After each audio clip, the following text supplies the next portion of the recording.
Po týždni som späť s ďalším receptom za pár drobných. Teraz som robil pečené kuracie stehná s dusenou zeleninou.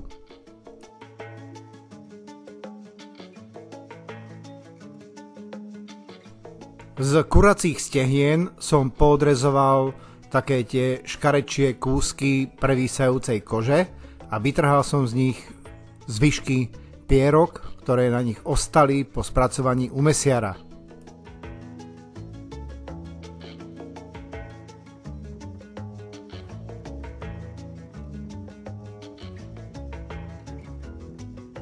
Očistené kuracie stehná som uložil na plech vystlaný papierom na pečenie, kde som ich osolil a posypal grilovacím korením.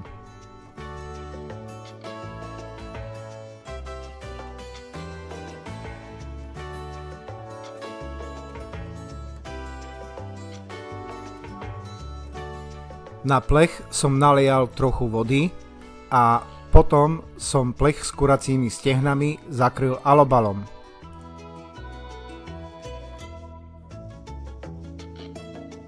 Kuracie stehná som piekol v rúre rozohriatej na 180 stupňov Celzia a piekol som ich asi 40 minút. Kým sa stehná pečú v rúre, pripravím dusenú zeleninu. Do hrnca som dal trocha vody, pridal som mrazenú zeleninovú zmes, osolil som ju a okorenil.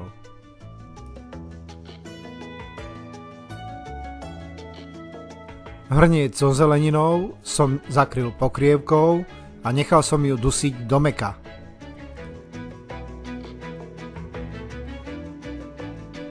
Nezabudnite zeleninu ochutnať a v prípade potreby dochutiť soľou a korením.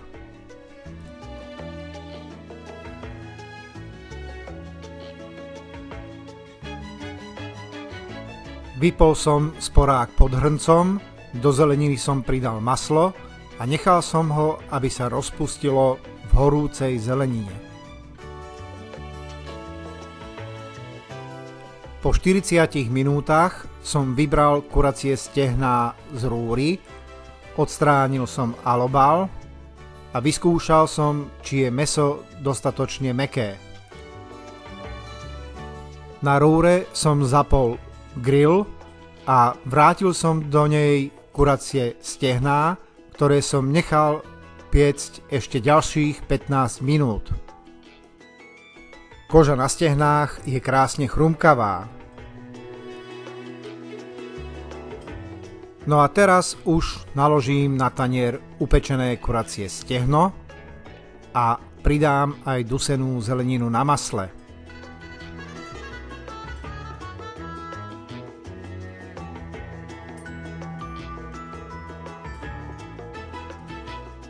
Tak a toto bol môj spôsob na prípravu pečeného kuracieho stehna s dusenou zeleninou.